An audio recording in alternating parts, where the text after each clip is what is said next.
all aspects. And Michael will talk more about that. So thank you all very much. Thank you so much, Tom. And I'm going to go ahead and officially welcome everyone. Thank you so much for being here. I appreciate you taking time out of your evening to learn about this important topic. It's going to be an informative and inspiring conversation with Michael Shellenberger. And we're welcoming, or at least our registration was almost 200 people from all around the city. I'm grateful to our partners, Advocates 11, United Peace Collaborative, Safe and Healthy Hate. If each of you want to jump in, maybe we'll start with Simon, just to say a word as our co-host about your organization. Sure.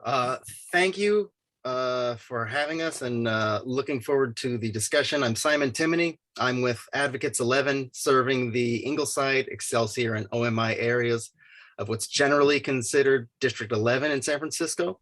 We're a safety-focused group, and I'm excited to hear ideas about how San Francisco can begin to heal. To learn more or to help volunteer, please visit advocates11.com. Thank you, and go Giants. Awesome. John, would you like to introduce yourself and your organization? Sure. I'm John Logan. I represent the Upper Haight. Safe and Healthy Haight is a group of members that are essentially it's a hyper-local group of 530 neighbors. And we are very, safety and health in our name kind of says it all. Those are two things that should not be politicized. We are in D5, and so we are constantly trying to be a little bit of the checks and balances to a progressive agenda here. I'm very excited to hear about this. Anybody that's interested in Safe and Healthy Haight, we're a Facebook group. We're not a nonprofit, we're independent. And trying to make our neighborhood a better place. Great, thank you, John. Leanna, would you like to say a few words? Yes, thank you for having me on here. Hi, everybody. My name is Leanna Louie, and I'm the founder of the United Peace Collaborative. And we do patrols in San Francisco, Chinatown. We've been doing this since March 2020. And of course, the reason why most people understand is because there's been an uptick of attacks on Asian Americans, and it's still, now 19 months later, it still has not stopped. Even though it has calmed down in San Francisco, Chinatown, we're hearing that there are attacks in the Tenderloin and other areas of San Francisco. So, this book, really is an eye opener. I hope that everybody gets a chance to read it, and that I'm looking forward to what Michael has to say about it tonight. Thank you very much for having me here. Great, thank you so much, Leanna. So I am here representing SOAR, and I spent most of my life assuming that I could focus on work, raising children, volunteering, and that our politicians had our best interest at heart and would generally do the right thing. That belief was challenged for me when Chesa was elected our DA. I was forced to question everything that was happening in San Francisco politics.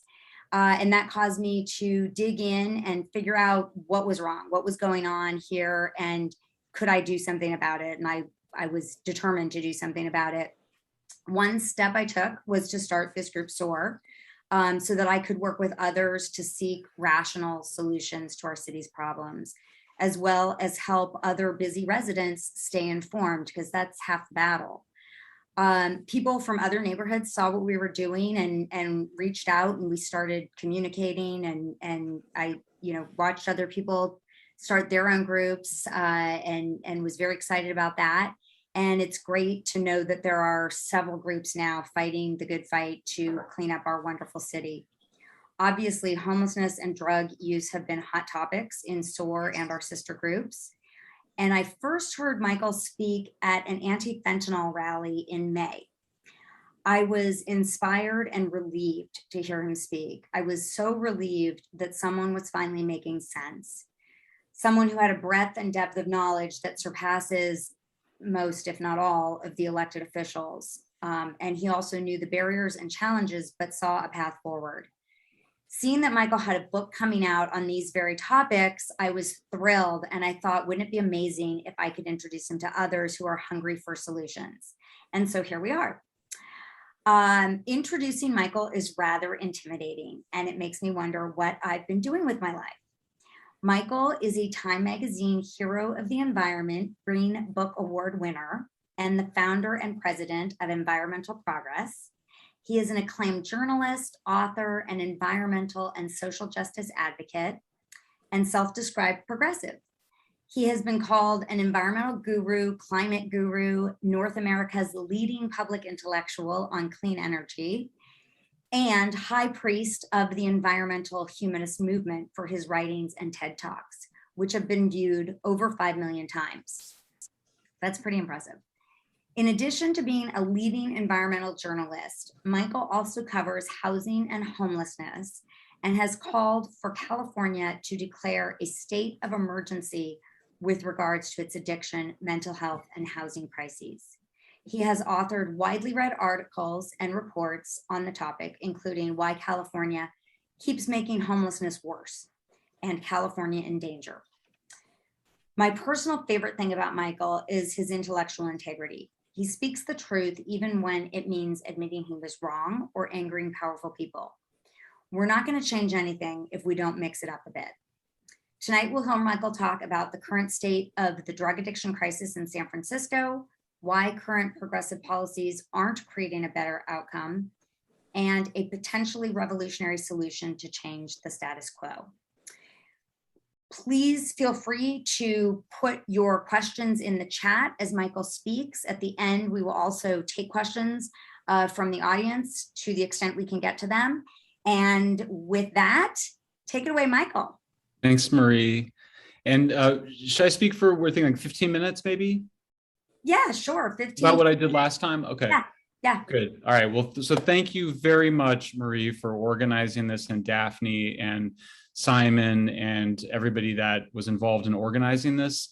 I wrote San Francisco for a lot of different reasons, but certainly one of them was to give people like you a handbook that is a complete explanation, in my view, explanation of the issues that are really facing progressive cities, both crime, drugs, homelessness, not just sort of the nature of those problems and how to fix them, but also why do progressive cities keep making these problems worse rather than better, even all the way to a sort of philosophical and cultural and even spiritual level. So it's a complete book.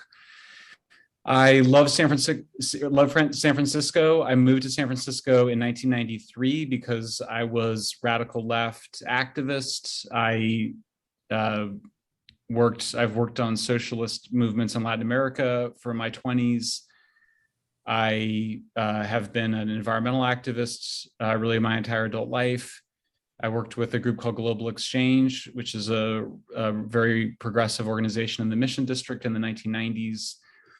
Met my wife in San Francisco. I now live in Berkeley, and I wrote this book because I still am a bleeding heart liberal. I actually no longer identify as a progressive because I don't think that that word means what I value and what I believe, but I do still hold many liberal views, and I still have a lot of sadness and upset and anger about the stuff that we see on the streets. My aunt suffered from schizophrenia. My parents are psychologists. My sister works on permanent supportive housing for people that are addicted and suffer mental illness. My wife is a sociologist. So these are issues that I've been studying that I've been interested in for a long time, and had a chance to do a book on. So let me describe a little bit some things that you probably know and maybe some things that you don't. I mean, the first is that we're in the midst of two very serious and deadly drug epidemics in the United States. I worked on harm reduction in the late 1990s. I worked for George Soros funded organizations in the late 1990s. I helped Maxine Waters advocate for federal funding for needle exchange, organized civil rights leaders to advocate for needle exchange. I still support needle exchange as a way to prevent HIV/AIDS. I still support the decriminalization of marijuana, though I do think it's gotten a little out of control. And so in many ways, my views haven't changed. But when I stopped doing drug reform work in the year 2000, 17,000 people were dying from drug overdoses or poisonings every year. In 2020, 93,000 people died. This is an astonishing increase. That's a 5-fold increase. That's about almost three times as many people that die from car accidents every year. It's almost 5 times more people than die from homicides during a normal year, meaning 2019, not 2020, when we saw a big homicide increase. This is a very serious problem. Drug overdose deaths are the leading cause of accidental death right now in the United States. No other country in the world has this problem that we have in the same level that we have. Scotland is experiencing similar problems, but no other major country. You may know we have 2 overlapping epidemics, one around methamphetamine, which has just been worsening since the 60s. We've never dealt with it. We never have addressed it properly. And the second one is opioids. We overprescribed prescription opioids starting in the late 1990s to way too many people that shouldn't have gotten them, that probably should have gotten an antidepressant or some other psychiatric medicine, or just not gotten opioids.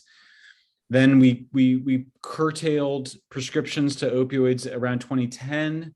A lot of those people switched to heroin, and then we see the increase to fentanyl. So it is true that fentanyl is responsible for, I believe it's around half of all those drug deaths last year, but we still had a big increase even before fentanyl. So fentanyl has changed everything on the one hand, but it's also the problem pre-existed fentanyl.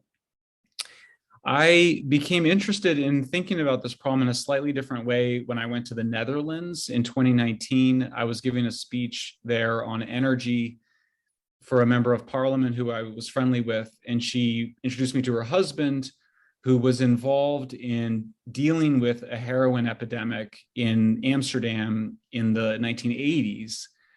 Much of what progressives have said about how progressive cities like Lisbon, Portugal, or Amsterdam, Netherlands, or Zurich, Switzerland, or Frankfurt, Germany, much of what progressives have said about how those countries dealt with their drug addiction problems is wrong. It's just completely false.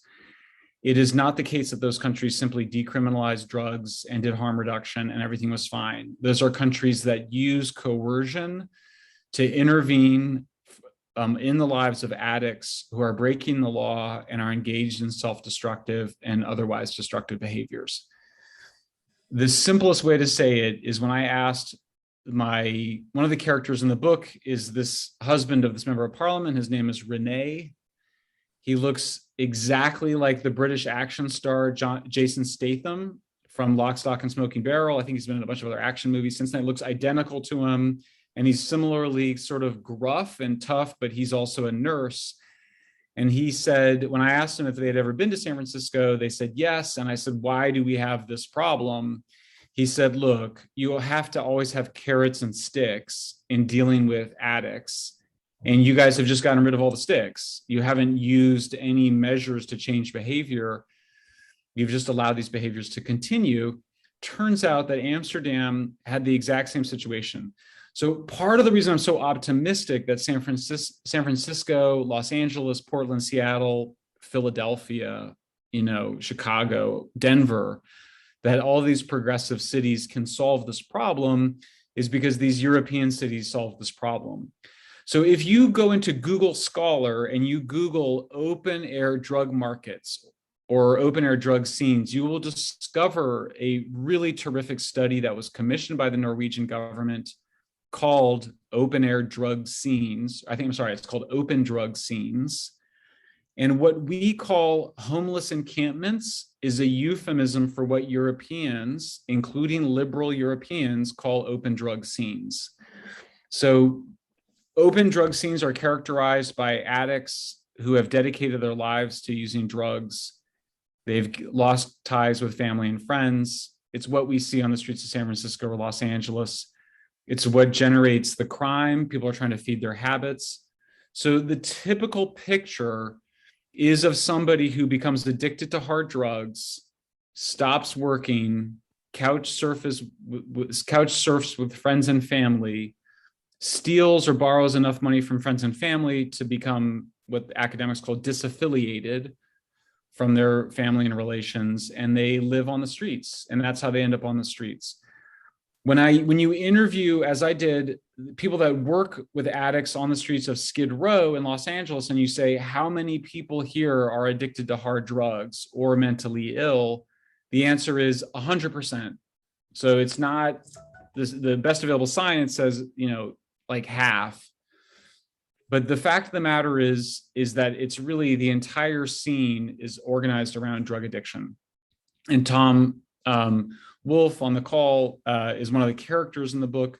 So when Tom showed me where he lived in the Tenderloin, he pointed to a doorwell and said, I would sleep here because I didn't want to walk the 5 blocks to the homeless shelter. I wanted to be that close to the drugs. So part of it is that people whose lives are dedicated to satisfying their addictions want to live near the dealing itself. The word homelessness is a propaganda word. And this is not just my opinion. This is actual homeless experts, including Dennis Culhane from the University of Pennsylvania, but also Teresa Gowan, who wrote the best book on homelessness in the United States. It's also about homeless people in San Francisco. They will say homelessness is a word that was invented by progressive advocates in the 1980s to create sympathy for a group of people who are not normally sympathetic. The problem with it is that it frames your thinking around housing away from issues of untreated mental illness and drug addiction.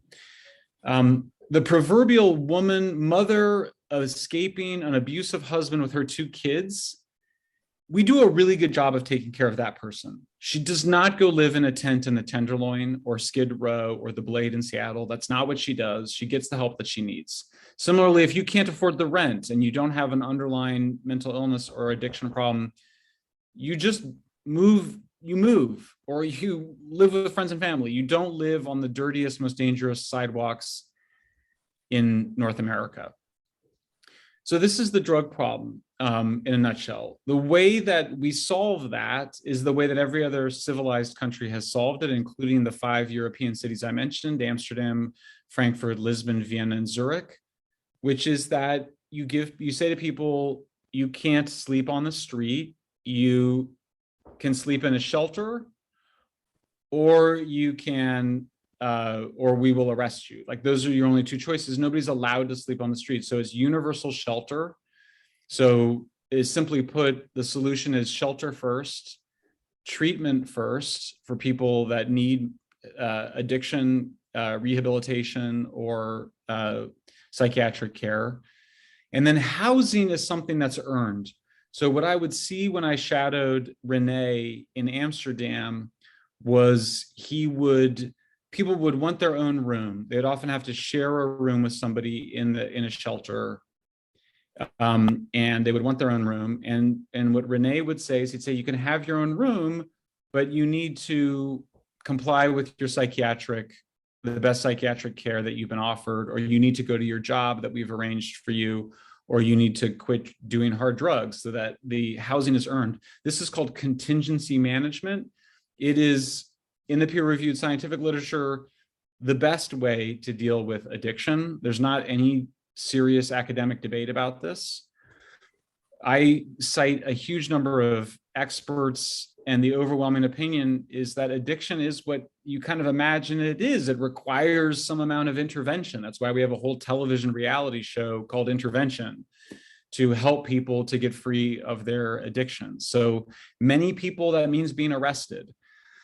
San Francisco progressives and other progressives right now are adamantly against arresting people, even when they break the law. And the reason that they give is because they're perceived as victims. But I think what's important to understand is that arresting somebody is not the same thing as incarcerating them. Tom yesterday tweeted out a new statistic that found that just 4% of everybody arrested in San Francisco actually serves jail time. So there you go. 96% of the people arrested don't even go to prison or jail. So arresting is just an intervention. And so we had a pretty good system of drug courts. Progressives got rid of it, which is that if you commit crimes like public defecation, public camping, public drug use, and you're arrested, the sentencing judge would say, would you like to have rehabilitation instead of going to prison or jail? And often people accept that, and that's how people get clean, and that's how people have gotten clean for a long time. Okay, so is this a money problem? Why don't we do this? It's not a money problem. California spends more money per capita on mental health than any other state in the country, and we have the worst outcomes. Is this cost of housing problem. In part, we have lost a lot of what we call board and care homes or residential care homes. My aunt, who suffered from schizophrenia, lived in a group home with under 10 other people in Denver, Colorado.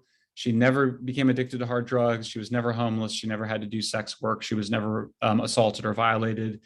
That's the success story. The case of my aunt. Some of those homes have been closing up because of high real estate values. It's been more profitable for people to close those homes, so that's a problem. And that's why one of the things that we came to as a solution is that we need a statewide solution. This is not a new idea. This is an old idea. In fact, it's an idea that has been embraced by Republicans and Democrats.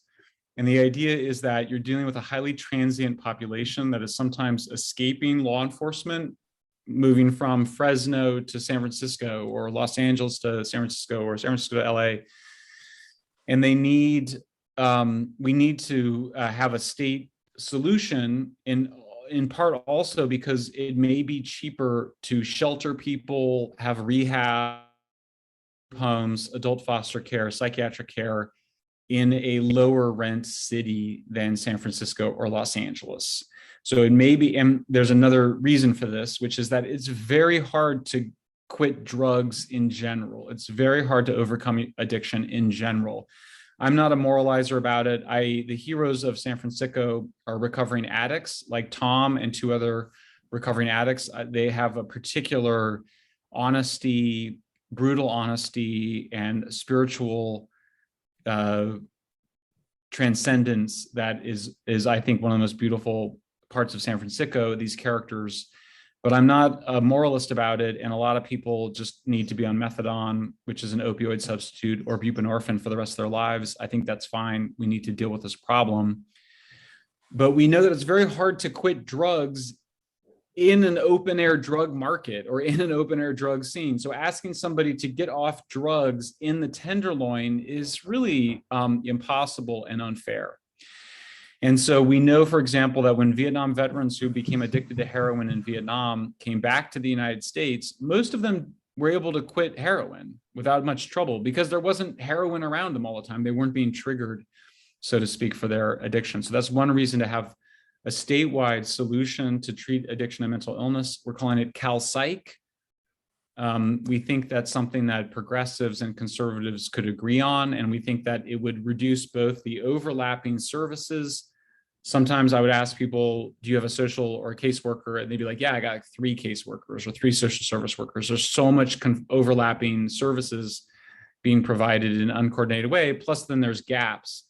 So you might get out of prison for doing some time for some crime, but you don't have any, like, there's no really good provision for you to re-enter society. Or people get out of rehab and they go right back to the streets and start using, and that's often a very dangerous moment. They can, their tolerance is down and they may overdose and die.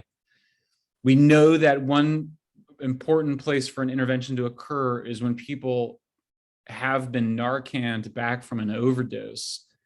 You almost died. You've had an existential moment par excellence. Would you like to get in rehab? That should be something that's offered. So we need to have the back end of those interventions built out. We need to have shelters built, psychiatric beds in hospitals. We're way under what we need. Residential care, rehab, we need all of that. And I think that's going to require this centralized, efficient, hierarchical model where the CEO of CalPsych reports to the governor, oversees, let's say, 6 regional directors who oversee empowered case managers who can place people in different parts of the state.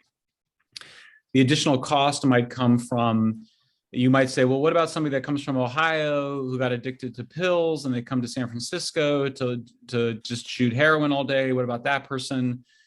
That may happen, but the good news is that there is federal funding. There is Medicaid funding for that person. So there is every reason to think that that California would be reimbursed for taking care of these people. Okay, so that's CalPsych. So what we've looked at as an agenda is shelter first, treatment first, housing earned.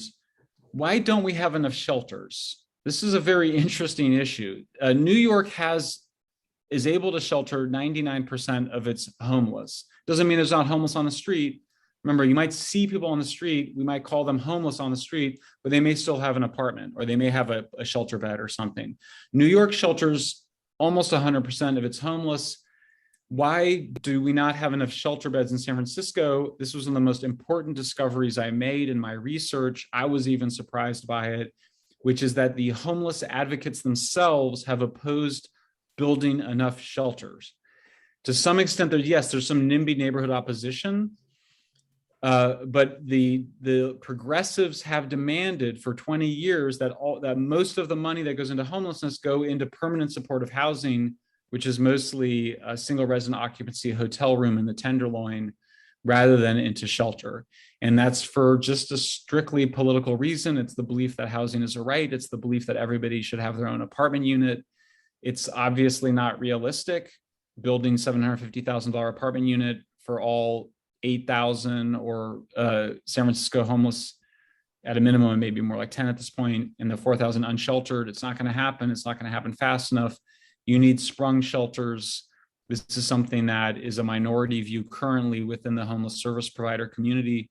But in San Francisco, I actually get the main academic advisor to the San Francisco Coalition on Homelessness, one of the most important Berkeley homeless advocates, and the largest homeless housing provider in Los Angeles, all agreeing that we need to fully fund shelters so that people have a shelter to go to, and then we can do triage and figure out where they need to go after that.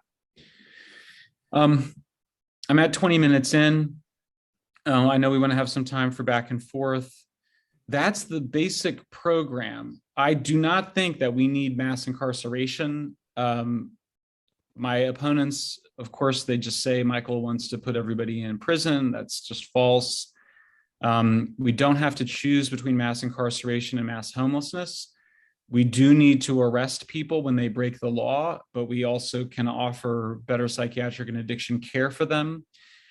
You know, at bottom, guys, in terms of what is the ideology behind this, it's just bad victim ideology that everybody's pretty familiar with. And it's just as dumb as it seems. Like, I wish it were smarter. I wish that when I got to the bottom of it, I had discovered something much more brilliant. But it's just the idea that all African Americans are victims. It's just the idea that all mentally ill people are victims. It's that dumb. And I will only add that victim ideology suggests that you can only be a victim if you're a victim of the system. So the reason that you see this concern with victims of police violence, but almost no concern, at least from the radical left or from progressives, with victims of civilian violence, even though African American victims of civilian violence, there's 30 times more African American victims of civilian violence than of police violence. It's because they're not viewed as victims of the system, and progressives and radical left are all about the system and how you have to change the system. So it's just that dumb. It's recognizable to me because, of course, I used to believe those things when I was in my 20s and 30s. I'm embarrassed to admit, but of course, it's all true. And, you know, what I will say is that in Netherlands, in Lisbon, in Portugal, and all these different countries, they had the same debate that we're having right now. There was no difference at all. Like, the progressives were arguing the exact same thing. The moderates or conservatives were arguing the same thing. And ultimately, they all resolved itself because most people don't want chaos in their cities. Most people recognize that it's not humane and it's not good for cities, and that we need this middle path. And it always is the middle path. It's always a combination of law enforcement and social services. It's never done with just cops, and it's never done with just social workers. So anyway, you will succeed. I'm here to help. I hope that San Francisco contributes to that effort. And thank you for hosting this, Marie. Absolutely. Thank you so much for being here. Yes, I can see people are clapping. Absolutely. I think we all want to give you a standing ovation. If you don't mind, I would love to move into some questions. There are some great questions. And I would also like to just advocate that everyone buy this book and buy it for all your friends and anyone you know in San Francisco, because the more people know the truth, the easier this will be to make change, right? So there are a lot of questions in the chat. I'll start with Peter York. Your opponents and allies in the media will fight to preserve their entrenched interests. How will you counter the inevitable gaslighting? Interviews/editorials. See today's article in SF Examiner about your conservative proposals. Yeah. Of course, you're going to be called right wing all over the place. Yeah. Right? Yeah. I mean, it was funny. I mean, we talked about this as a staff, and people will say things, and you can't do anything about that. Like, people will just lie about me in the book. And so, part of the reason you write a book is because you have so much space to really lay out everything you think. And so people can lie about the book, but you just have to kind of hope that people will buy it and read it. I'm also happy to say that I had a chance to sit down with Joe Rogan. We talked for 3 hours. I talked to Jordan Peterson for 2 hours, Dave Rubin. These are all center-right people, although Joe is even more confusing than that. But people will have a chance to really hear the full argument.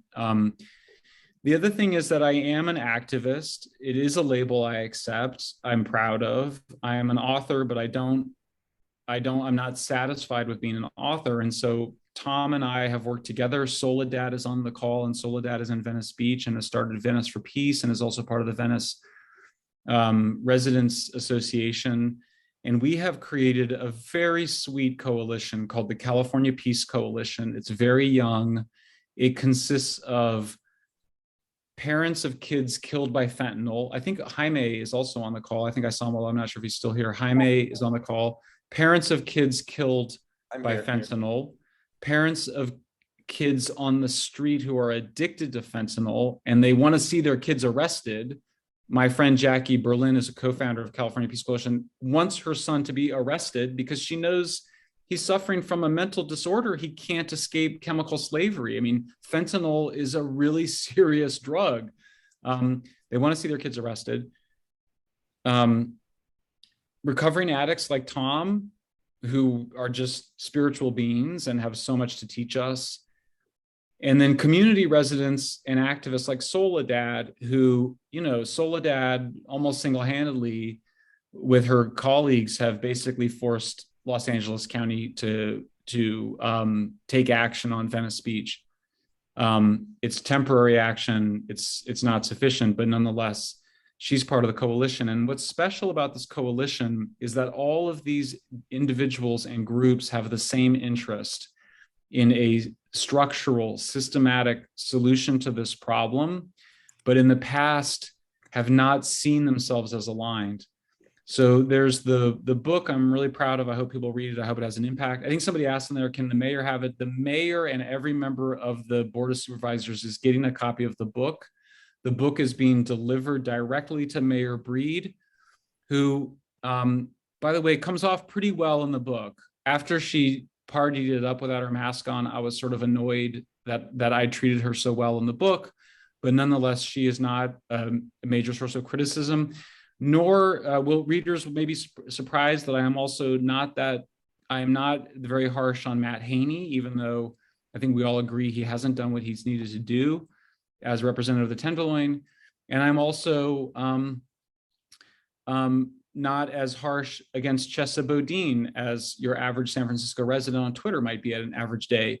And part of the reason for that is I want the book to shine a light on the fact that these problems have been building for decades, that comes from really deep stuff in the culture, what I would call what Keith Humphreys calls left libertarianism. I would also say that this book is absolutely full of other people saying things and me reporting it accurately. It's not, you might get an impression from my critics that it's me spouting off my opinions. I quote a lot of different progressive people saying things that of course I agree with, but also I quote people that I don't agree with. This is a fair book. It does give both sides to all of these issues, the multiple sides. So my hope is that people will read the book. I think if people will buy the book and if it can sell well, I think it will be hard to misrepresent it. But even if they do, we do have a movement that we're building that I'm going to help for many, many years to come. And that movement would welcome, that coalition would welcome all of you. And of course, I'm available to help all of you to build this movement, because I don't think this is something, we're not going to recall Chesa Bodine and the problem's going to be solved. You're not going to elect a different mayor and solve the problem. There does need to be a cultural shift, and a political shift. Absolutely. There's a question here, a policy of no services without treatment. Why is that considered so offensive now? I'm sorry, why is The coerced policy treatment? of not forcing people to get services and Yeah. this idea that people are entitled to a unit of housing, which in San Francisco, we know the average cost is $700,000 now. Yeah. They're entitled to this almost $1 million unit of housing without having to do anything for it. Yes. We spent a bunch of time trying to figure out the right language. So there's a way in which I think this is all a problem of language, and that progressives have been very sophisticated in the language they've used. Here is what I would call this. I would call this pathological altruism. It's a kind of radical compassion, but it becomes so radical that it's not compassionate anymore. It's the idea that once you're categorized as a victim, then only things should be given and nothing asked. So there's two problems. The first is that I think very few people should ever be called victims. And the reason I say that is that as long as you're still alive and you have a chance to shape your destiny, you are on a heroic journey and you have a chance to become a hero. And that is basically that is the most banal piece of self-help that there is. I mean, we have a self-help culture that in many ways I think is really beautiful. It can get really cheesy and corny, as we know, but self-help culture thinks that we should treat everybody as a potential hero of their own destiny. So one of the questions I asked in San Fransicko was, why is it that progressives hold that self-help view very strongly in their private life, but then reject it in public life? And it really comes out of the late 60s, in the sense that holding people responsible for their behavior was a form of blaming the victim. And blaming the victim is maybe one of the meanest things you could say as one progressive to another progressive in the Bay Area, as we all know. And so I don't think progressives or moderates have been very well equipped with the right language to think about and how to talk about these issues of responsibility. But I do think in some ways it's also just a courage issue, that as soon as you sort of say, hey, I don't think just coddling, the language that Tom and others have been using is enabling self-destructive behaviors. I think the sweet spot for all of us is to say, look, this is obviously not good for addicts. They need an intervention. And then it's just not fair to people that live in the city. And both of those concerns are justifiable. One of the manipulations that progressives have made is to suggest that it's wrong for residents of the city to care about protecting their public parks and sidewalks from open air drug scenes. And that's absurd. Like, of course you have a right to your parks. Mothers with young kids in strollers should be able to walk through every sidewalk in San Francisco at any time of day and feel safe. That should not sound as radical as it sounds.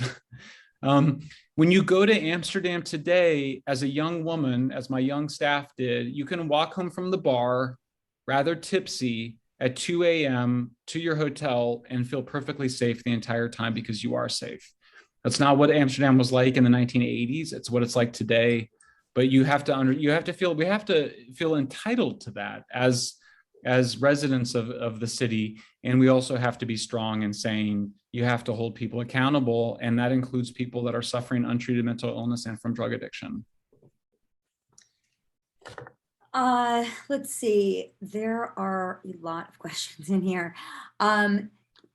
Alexandra says, this all sounds like real common sense to make life better for the homeless and residents. So the question is, how can we make the city and state do this, put this approach into place when it would put advocates out of their job? Yeah, so there's an interesting question here, which is why is the system so entrenched? there's definitely financial interests. My friend Soledad is taking a deep look at this. It's a multi-billion-dollar industry. There's no doubt about it. There's a homeless industrial complex. Absolutely. That homeless industrial complex then funnels money in the form of political contributions to politicians. They turn around and do more permanent supportive housing and other services. So there's no doubt about it. The only thing I would add to it, because I worry that when you describe it that way, that it makes it sound less vulnerable than it is. I view the system as somewhat vulnerable. Let me give you one small example.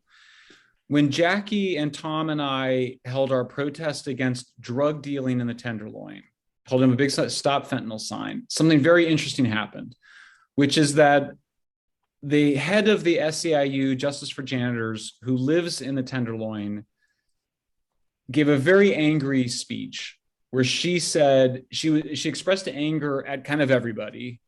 You know, she sort of said, you're only here because white people are dying. And I said, that's not true. I've cared about this before white people were dying. She also said, this is not going to be solved just by removing Chesa Boudin, which I agreed with. Then she also criticized Matt Haney, the representative of the Tenderloin who was there.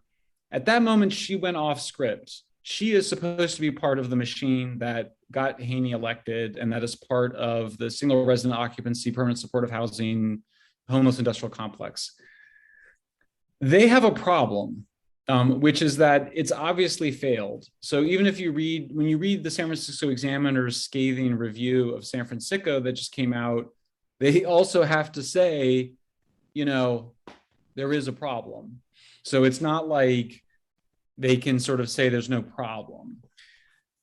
So yes, there's money, but on the other hand, our side should have plenty of money. I mean, you guys, San Francisco, as you may be aware, has a lot of billionaires and a lot of millionaires who are perfectly capable of writing checks of $10,000 or $100,000 to support candidates. So what needs to happen? Well, we need leadership. And obviously Marie is providing a lot of that. Daphne and Marie and the other folks on this call are providing that, but you guys are the answer. You guys are the change that we need to see in the world, to use a super corny, but super true cliche. So the book, San Francisco actually ends on this issue where I have this extraordinary interview with Tom Insel, who is Governor Newsom's top mental health advisor. Tom Insel ran the National Institute of Mental Health for 12 years under Republican and Democrat administrations. He's a beautiful person. When he and I talked, we were like finishing each other's sentences. We were sharing, I would describe Cal Psych, and he was like, yes, that's what we need. And so finally I was like, dude, like, why is this not happening? You seem to, like, you go talk to Gavin. And he said he found a way, because he's also a political animal, to sort of say it's a leadership problem, it's a leadership problem, it's a leadership problem, it's a leadership problem. So clearly we have a leadership problem. Somebody's going to have to run for governor against Gavin. I endorsed somebody in the last recall. Obviously the recall did not work. However, I am not as discouraged as other people, because I think most Californians were, first of all, recalls are not, I mean, you should really only do recalls when somebody commits a crime or something, but the recall mostly turned on COVID. Most Californians think that the state's done a pretty good job on COVID. It didn't really turn on homelessness. So there is another chance next year, but we also need people running at the local level. We need people running at the legislature. So it's just, you know, what you guys are doing, this bread and butter political organizing. I mean, I wrote the book just to sort of help you guys, so that you, like, when they start to bullshit you or give you bullshit answers, you have an index, you have the book, you have the data with the footnotes and everything, you can go answer it. But I think we have the foundations for a real serious movement here. I think there's some questions around political identity. I'm not sure, I don't know whether this happens in the Democratic Party or not. I don't know if we need a new political party. Those are questions that I'm thinking a lot about, but nonetheless, you know, we know how to make social change, guys. We just have to get organized and do it. Yes. And I think that we're seeing a lot of that right now. And that is, I think, something we can all be excited about. There's a question here, and I don't know if you know the answer to this, and I have seen that there are some, there's like these little villages of small housing that's starting. I know Elizabeth Funk is working on that. I don't know if you're familiar with that, but I don't know if that's similar to what Wendy Beck is asking. She says, my parents lived in a Quonset hut after World War II and not enough homes were built. Why can't we do something like that? By the way, I quote Bill Maher. I don't know if we quote him saying Quonset hut or not, but Bill Maher from HBO did a riff talking about Quonset huts. So obviously, yeah, I mean, building, we call the word that is used now is sprung shelter, which is just like a FEMA shelter. We went and saw them on Skid Row. You can go see them. These are just basic congregate shelters. There's a lot of enthusiasm for mini homes. What I will generally caution about is that I think it's easy for people. I was at a gathering of conservatives in Los Angeles, and we had this discussion, and somebody said something like, oh, I visited a homeless project that was run on private donations. They didn't get any taxpayer money, and it was really great. And it's like, yeah, that's great, but we're thinking at the wrong level. This is a statewide problem. Arguably, it's a national problem. So you can't just be like, we're beyond the pilot project thing. You need a statewide. That's why Cal Psych, if you have Cal Psych and somebody comes into the system, and you would try to get as many people into the system through non-legal, non-coercive means as possible. Someone overdoses on drugs, you want to have a Cal Psych EMT there with a mobile van being like, hey, we can get you into rehab and on Suboxone, which is the opioid substitute, now, like before you go into withdrawals in 4 hours. We get you on that now, and we have a room for you in Fresno.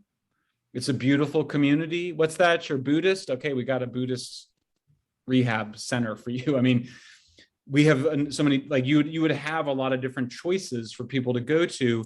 They might be run by private sector nonprofits. Salvation Army has a huge contract with the Dutch government. I had somebody ask me, like, is it all government run? Not necessarily. I think Cal Psych has to report to the governor. It has to be accountable to the electorate ultimately. But you might have a big contract with Salvation Army. Fine. You might have a big contract with the Harm Reduction Coalition. I don't care. And they're going to do the Suboxone or whatever. But everybody has to have a personal plan. You have to be making progress towards sobriety, including medically assisted treatment.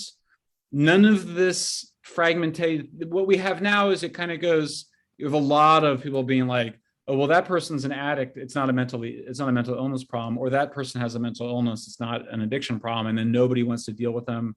If you have psychosis, we have no idea often whether it's just from meth or from some underlying mental illness. So you need a system. So the tiny homes thing, I visited the tiny homes in Portland, and that just looks, that has the potential to just be an open drug scene in tiny homes without any requirement of making progress towards a personalized plan. So what are we doing? We're just going to have an open drug scene in tiny homes. It's not going to address the problem. So, you've got to have you have to have some institutional reform for this to stick. Mark asks or says, your approach to intervention matches what most addiction professionals say. My question is about scale. How does our city begin to handle the magnitude of the problem here? And maybe you've just answered that, which is maybe our city doesn't. Maybe it has to be. Does this have to be at the state level or national level? Yeah, and I saw some other issues there around state, there's like laws that prohibit against hiring Salvation Army because it's a religious organization. And yeah, I honestly have a hard time seeing how San Francisco solves this alone. That's not an argument against having candidates run for the San Francisco Board of Supervisors or the mayor. So I'm in Austin right now. Austin the voters of Austin rejected their own elected representatives, the mayor and the board of supervisors. The mayor and the board of supervisors basically allowed public camping, open air drug scenes in Austin. The voters passed a ballot initiative banning public camping, 60-40. The elected representatives still were not really moving to make it happen. And then finally, the governor and the state legislature made a ban on public camping. I mean, it helps that the capital is in Austin. So they were here living with it. So, it's both and. I mean, ideally, you would have a political formation. I say that sounds really weird, but I just mean, ideally, you have a political party or a wing of a political party that has candidates, plus you have to have a political coalition like the Peace Coalition working together to advocate the changes you need at the local level and the state level, and honestly at the federal level too. I mean this is a national crisis too, even though it's worse in the progressive West Coast, all of whom are advocating similar things and helping each other. You would probably have ballot initiatives too. I mean, I think it's going to be hard to get some of the stuff through the legislature. So hopefully, one strategy is you have a governor, the governor comes in, she tries to pass her agenda through the legislature, but she's not going to wait on the legislature. She's going to put 10 different ballot initiatives out and raise money from her donors to pass the ballot initiatives. You would also be trying to elect members of the legislature that are on board with this basic vision of shelter first, treatment first, housing earned, Cal Psych, universal psychiatric care, plus enforcing laws. The way that you get people into the system is you have to enforce laws. I know it sounds so controversial that you would enforce the law, but that has to be part of the agenda. I think that the electorate is there in the sense that I did some polling, we paid for polling, plus we looked at everybody else's polling on this, and you get somewhere between 70 to 80% support from the electorate for this broad agenda that I've been describing. It seems like there's a long way for us to go, but there's a path, which is what I really appreciate in everything that I've read from you so far and heard from you, Michael. So I really appreciate that. Let's see, we have a question here. How do we engage recovered addicts, homeless individuals with neighborhood groups / volunteers and service providers in an integrated AA type structure to assist the most readily addressable segments of the homeless population? It feels that many of these individuals have no effective support system. Yeah. And I want to address another question I see on here, which is sort of why would addicts agree to treatment when drugs are so cheap? Let me just, if you don't mind, Marie, let me just address that one first. So first of all, obviously a lot of addicts, so let me just say clear, so it's totally clear, neither I nor anybody I know wants to arrest people using drugs, hard drugs even, in the privacy of their home, not breaking any other laws. In other words, if you want to kill yourself smoking fentanyl in your apartment, I don't want any taxpayer money going to getting you arrested. I think you're insane if you're doing that. But if you're not breaking some other law, I don't think that's a priority. So if you are smoking fentanyl in public, camping in public, defecating in public, any of those things are illegal, and we should enforce those laws, then you would be brought in front of a judge and be given a choice between some amount of jail or rehab. Now that's for people that break the law. Now, I think there's also, if you have a proper addiction and care system, there might be a fair number of people, particularly as I mentioned, someone that just died almost or almost died, overdosed, who would accept the offer of drug treatment, of rehab. People get tired. I mean, I think, one of the recovering addicts in the book, basically Jabari, Tom, if you're still there. I mean, Jabari, he got old. He got older and he got sick, and he kind of let himself get arrested. He was a pretty savvy operator in terms of theft to feed his addiction, but he was old and his body was breaking down. And he was just like, he got arrested, and it was one of those things where it's like he probably didn't need to get arrested, but he was looking for some intervention.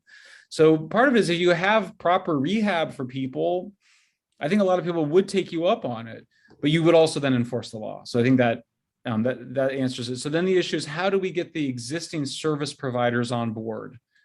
Look, a lot of the service providers, I mean, look, it's like anything, right? There's some minority of service providers, including ones I interviewed, who are just radical.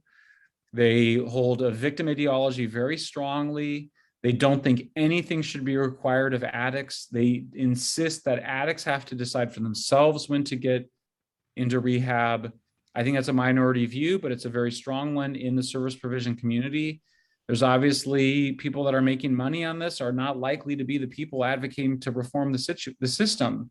That being said, I was struck by how many people I interviewed that work within the system who are like, the system is really inhumane and broken. So it is also the case that some of those people are there. So, but I don't think, I wouldn't, when we were putting together the California Peace Coalition, by the way, and we do have allies that work within the system, and they can't be particularly out because, I mean, out in the sense of being part of our coalition, because they're worried about their jobs. So I don't think we should expect a significant number of people from within the homeless industrial complex to be out there, waving the flag for the reforms that we want.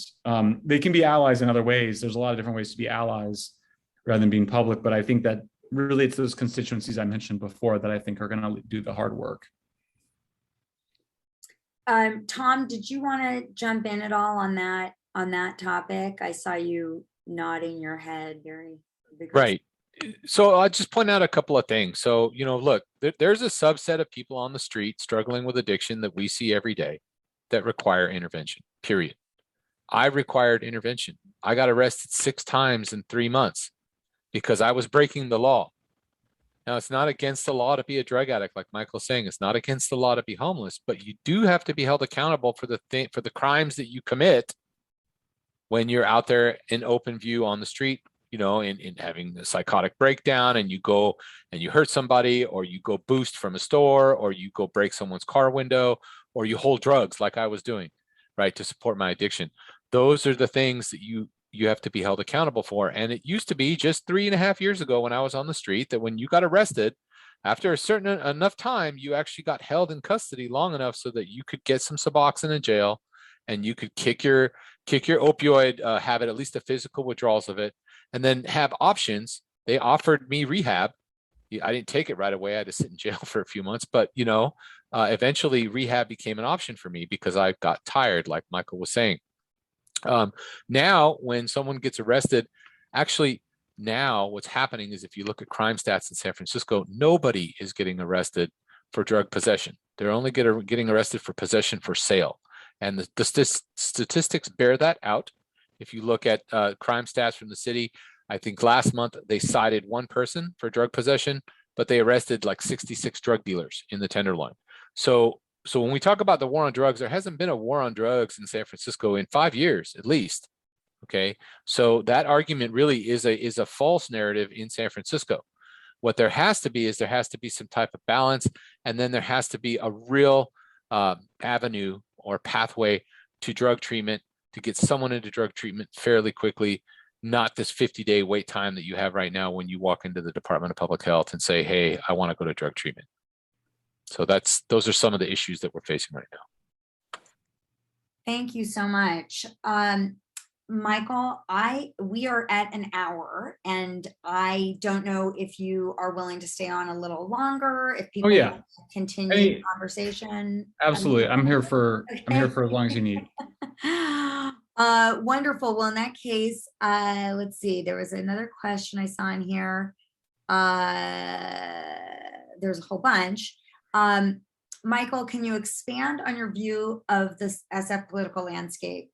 How can we move forward with your ideas without getting rid of the products of the system or those who benefit from the system? The Bowden, Breed, Haney, et cetera, et cetera. Yeah. Well, and I see there's also someone asked about what ballot initiatives make sense. So it seems like there's some questions around politics. it seems like where we're at right now with you, Marie, you and me, if you kind of go, you're representing a big, a set of folks here, and I'm sort of help representing with Tom and Jaime and Soledad, California Peace Coalition. We're making friends right now with each other, and we are sort of defining a platform. I would see that as what we're doing right now. And so far so good, right? And beginnings are always fragile, precious moments, so don't want to rush it. But we're making friends, and so you kind of go, if that goes well, and we continue to refine our platform or our agenda, then the next step would be that we would start to put forward candidates for different positions. And so, let's say if you all, first of all, everyone here that agrees with the agenda of the California Peace Coalition, you are invited to become members. I guess we haven't even, that's what you would be. You could be a member of the California Police. We would invite you. We would love to have you part of it. Put your face, your photo, and your name. If you want to do that on the website, we'd love to have you. Just, that's easy. It seems like we need to have a gathering. It'd be nice to get together in person. And I think it'd be good to get together in person at a statewide meeting. It was just really, first of all, it's been absolutely one of the most pleasurable and satisfying aspects of this work for me has been to meet people in San Diego, Los Angeles. I become friends with Jaime and Soledad and Tom and Jackie and Vicky. And I mean, these are people that I really are like, we haven't known each other for very long, but it's like finding siblings and friends, and all political movements they start with people becoming friends. So I think we become friends, and then we start to find people that are going to run for office, and you would support them. And I don't know, they could run, I don't even care. Maybe they could run as Republicans, they could run as Democrats, they can run as independents. I don't know that it matters, but what would matter would be that they would have something that you would be like, this is our platform.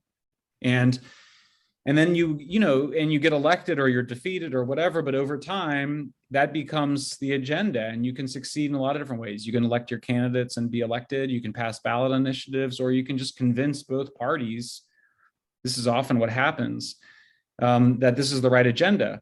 I point out, just to give ourselves some hope here, my friend who's the member of parliament who introduced me to Renee, who looks like Jason Statham and runs drug policy and was the nurse and she could become prime minister. Like, that's how powerful that she has become.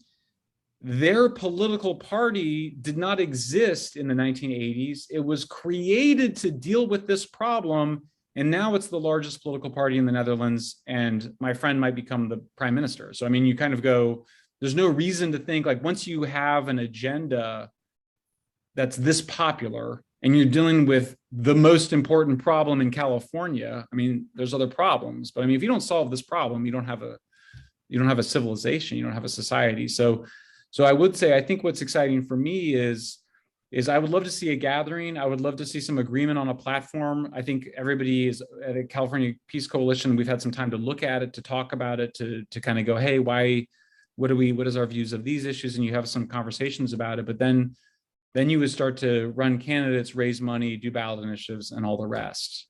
Does that make sense? Yeah, it's actually incredibly inspiring. I mean, it reminds me a little bit of Steve Jobs and Think Different. I mean, what you're saying about this political party is just stunning. That it didn't exist 40 years ago and suddenly it's the largest political party there. It sort of gives hope, because one of the things that I've seen over the last 20 months that I've sort of been digging into what's going on here is that there are a lot of people who agree on almost everything. But yes, that group of people, which you can call them centrist or moderate, or, it's Republicans, Democrats, independents, decline to state. It's this huge group that sort of tends towards rational thought. Yes. And they're sort of being they're being pulled apart in every which way by the fringe elements, and the fringe elements are winning because they're dividing everybody else. So it's really exciting to hear that it might be possible to, to come up with something else, to think differently, and to come up with a new way of looking at things, because I do think there is violent agreement among 70% of the electorate, maybe even more, that we need to be more humane, we need to be more compassionate, and that the path to getting there might involve coercion, might involve saying you have to do this in order to get that. And it's if the ultimate outcome is that people get help that they need and are able to live a healthier, happier, more fulfilling existence, that to me is the most compassionate thing. And the way of getting there, while it might involve a little bit of unpleasantness, is far less unpleasant than dying on the street. Oh, I mean, the situation is, I had a tweet go viral today because I was feeling a little defensive because people were, of course, attacking me, which is fine. But I just tweeted this thing where I was like, in the last 24 hours in San Francisco, a homeless man was lit on fire and died. 4 people were shot in the open air drug market, and Walgreens announced it was closing 5 more stores due to organized looting. And yet I'm the inflammatory one, Right. Right. So I mean, I think there's a lot of political potential. I mean, I think, one question is, if we started a new political party, call it the Responsibility and Freedom Party or something, or the Responsible Party, because I think it's funny, call it the Responsible Party. Yeah, you would try to get all the Republicans who are a minority party right now, plus a lot of moderate Democrats, and you would compete on these ideas, and you would compete with candidates, and you would raise money. And it's not that hard to imagine, because of course we have an open primary system in California. So you can run candidates. There's not a party primary. That's a huge opportunity for a new political party. Soledad and I have been having this conversation, like, what are we exactly? I just changed to be an independent because I couldn't morally be a Democrat anymore. At the same time, I don't agree with Republicans on a lot of different things, and I don't want that baggage either. So I think that's an interesting question. Another model might be that you do just run candidates under different parties, depending on where you are in the state, but you have the same platform. It's the California Peace Platform, or whatever we want to call it.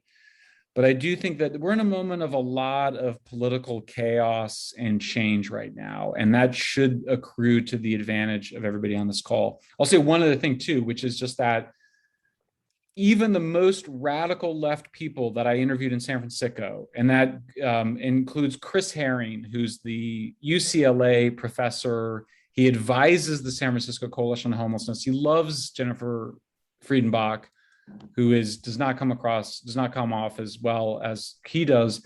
I really liked him. And, he probably won't like the book, but when I pressed him on these issues, he was like, yeah, we do need more shelter. He agreed. And he was also like, when I was like, don't we need to treat people? Like, don't you need some amount of psychiatric coercion or something? His response was, well, we should fully fund the system for the voluntary stuff first. And I agree with that too. I mean, if you can get people in voluntarily, that's how you want to do it, but you also have to enforce the law. So if it's that, we get Chris Herring, even if you get the radical left, progressives, on 2 of those 3 things, shelter first, treatment first, and then we lose them on enforce the law, well, I think we're still going to have a pretty durable majority of voters on our side. I am so excited by this. And I'm so excited by everybody in the chat who has so much to say and so many questions. And I think at this point, rather than me trying to read through, are there a couple of people who have burning questions that they want to ask? Why don't you just unmute and jump in? Is there anybody who wants to ask their question? Because we've got so many in the chat. I think we could be here for another 2 hours. So if does anybody want to ask a question? Jump in.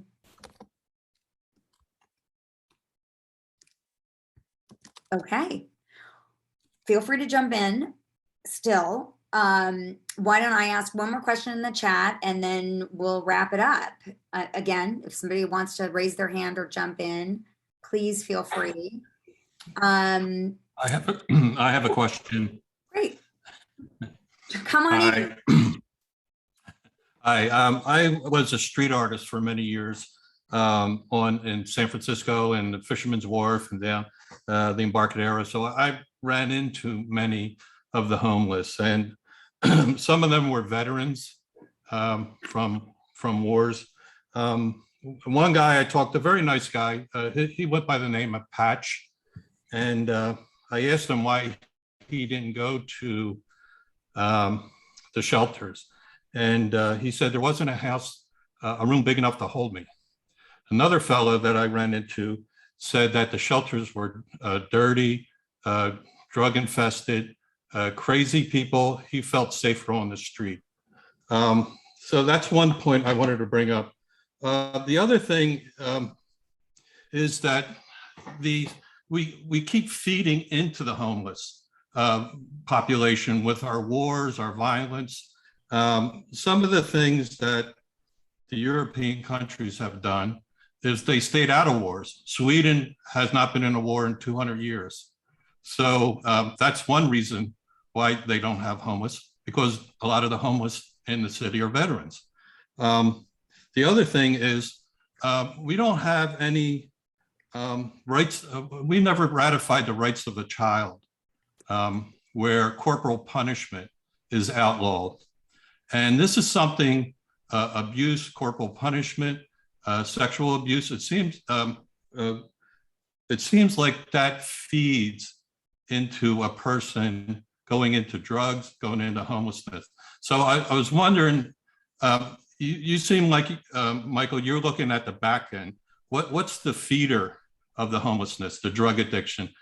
Gabor Mate out of Canada said that all his homeless women had all been sexually abused. So how do we stop this feeding into the homeless rather than the other end? Have you looked into that part? Thank you. Yeah, I mean, I think you make a point that I really agree with, which is that, you know, the United States is the roughest of the developed nations of the world. I mean, we've been the roughest for a long time. And there's a whole long conversation about how do we civilize ourselves a bit. And I do think that is actually, I think you'll enjoy San Fransicko. I would love to hear from you if you decide to read it and finish it, because it ends with a meditation on America growing up a bit. And I argue that really the libertarianism on both left and right has gone too far, and we need to balance it with responsibility. On the specific issue of child abuse, domestic violence, yes, no doubt about it. Those are major factors for why people end up on the street. There's no question that when you interview people on the street, they have had much more of that than other people. The only thing I would add, and I go through the data in the book, that sort of abuse has actually declined over the same period that homelessness got worse. And so it wouldn't explain the increase of homelessness. And not only that, but you look at more proximal causes, and it's just, we're in the midst of a really bad addiction epidemics, two very bad addiction epidemics. Are people self-medicating? Absolutely. I think there's one argument, which is, I think it would be Gabor Mate's argument, which is that all addiction is self-medicating. You know, I actually read a whole long debate between Gabor Mate and his nemesis, and they had this long argument about whether addiction is even real and is it self-medication, and it ended up not fitting into the book because it didn't really matter to what we should do. But I guess I don't think that there's any evidence that the trauma or domestic violence has increased, or that it could explain the increase of what we call homelessness. I just think much more proximate causes are the drug epidemics, which are complex. I mean, you know, to some extent, I think we were under treating people for things like depression or ADHD. This is not me, by the way. It's Sally Satel and others who just think we haven't had a functioning mental health care system in the United States. That's why I favor universal psychiatric care. A lot of the kids that were killed by fentanyl, they should have had access to a psychiatrist and probably had some sort of antidepressant or therapy. You know, I mean, there's just really great therapies that we have, cognitive behavioral therapies, we have group therapies, we have many, many good therapies, we have many good psychiatric meds.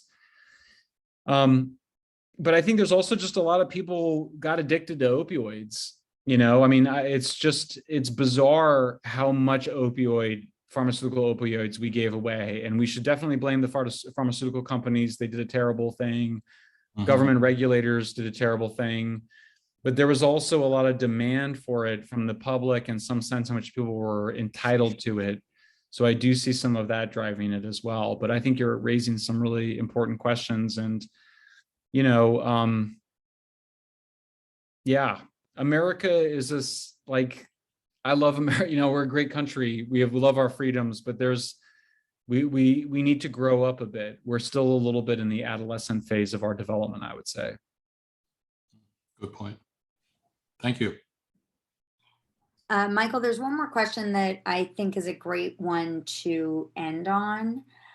What one misperception about addiction and or treatment would you most like to change in average people's minds? I'd just say the number one thing is that a lot of people need interventions. It's okay. Like, it's funny because, like, in pop culture, the idea that addicts need interventions is very mainstream idea. Like, there's a whole television show called Intervention. I just watched Anna Lemke is out with a book now on dopamine, and she's been doing, I think she did Rogan, she's on YouTube, she's at Stanford, she's an addiction scientist. I just watched her, she's a lovely person. I just watched her interviews. I think she's really right on. She's got this ton of science, but it's also like, I remember watching it being like, I don't know if there's anything new in this. I grew up in the 70s and 80s. I mean, I was listening to, I'm like, I don't know that any of it's new. You know, what was new was the idea that you should not do anything to intervene with it. You know, there's this, the libertarianism there. I found this with a fair number of the parents too that we've talked to, where they had family members who were like, well, you can't do anything, just let the kid be addicted. And I just think I don't think that's right. And I just think, you know, yes, people need to hit their own bottom, but you can raise the bottom, you know. And I think sometimes what happens was, and by the way, it's really interesting to how a difference between whites and African Americans, but there's some ways in which we kind of, and I have a friend, by the way, who's struggling with addiction right now. It's really homeless and addicted, and it's very sad and challenging. But there's this idea sort of like, on the one hand, you go, well, we shouldn't do anything to intervene with that person's addiction. But then on the other hand, then we disaffiliate entirely and we kick them out of the house and then they're on the street. We got it. And for me, that's a metaphor for the whole thing. Americans have got to get better at shades of gray. You know, it's like, our thing is like, we're going to put you in prison for 25 years, or you're not going to do any jail time at all. Right. It's like, this is bizarre. It's just completely extreme, as opposed to a lot more people might need to be on probation. They may not need to be in jail and prison. A lot of people, my friend says he needs to be on probation, but yet he can't get on probation. Or ankle bracelets. You know, these are genius technologies, ankle bracelets. I mean, my gosh, you can be with your kids. Yeah. You know, you can be a dad and have an ankle bracelet. It's not great. Like, you'd rather not have an ankle bracelet, but it's probably better than you being in prison for years. So I just think we got to do better at, you know, when Renee talks about carrots and sticks, it's kind of always there. You know, someone's always got carrots and sticks that's helping them to get on the straight and narrow. It's not like a kind of on or off switch. It's more like a balancing mechanism. Right. And you mentioned hitting rock bottom, and Jackie Berlin is actually on. And I remember her saying at that fentanyl rally where I heard you speak for the first time, what Jackie said was so moving and powerful. And one of her comments was, rock bottom for my child is death. And Yeah. I mean, I don't know how anyone can hear that and not want to change the system, because if we are saying everybody has to hit rock bottom before they will come to the realization that they need to change. Well, with fentanyl, it's rock bottom is pretty bad, is the worst possible thing. It's not pretty bad, it's terrible, it's horrific. Yeah. And so that is why it's so important that we actually start intervening. And Tom dropped into the chat that his biggest misconception about rehab was that he thought it was punishment, but it wasn't. It was a safe place where he got a chance to heal. And that is something that we're just, that is a very powerful message as well, that we, I think, should be spreading to, to regular people, to the point of that question. I'll just close by, and Gina's, I mean, we have Gina and Jackie and Jaime and Tom, and I'm so, I want the book to contribute, but really for our movement to succeed, it's going to be all these other leaders showing up and sharing their stories. And I would just say, I think that the thing is, it's hard doing an intervention well at a personal level is really requires some real brilliance in being loving and firm at the same time. It's like really, I mean, as a parent, it's so hard to be a good parent. I would lose my temper and my temperature a lot. So this is not coming from a moralizing place, but of course the best parenting is parenting that's loving and firm. And that's the same for a good intervention. And I would just say, I think if we can bring that to our politics, where we're making an intervention in California, an intervention in San Francisco, that's both loving and strong, we will have a lot of success. Because I think if you go too far on just the loving side and you let people get away with things, it's not okay. But you can definitely go too far on the strictness side, and people forget that you're doing this because you love them and you care about them. And we somehow need to get both right. I think it's a fantastic analogy, and it really, really works on all levels. Thank you so much, Michael. Thank you, Marie. Such a pleasure to have you here. It's such a treat to get to hear you. It's a treat to read your book. So I highly recommend that everyone jump on Amazon and buy it, or get it from the library, but read this book. Make all your friends read it. Make your neighbors read it. Because this is real information that we can use and that can help turn things around.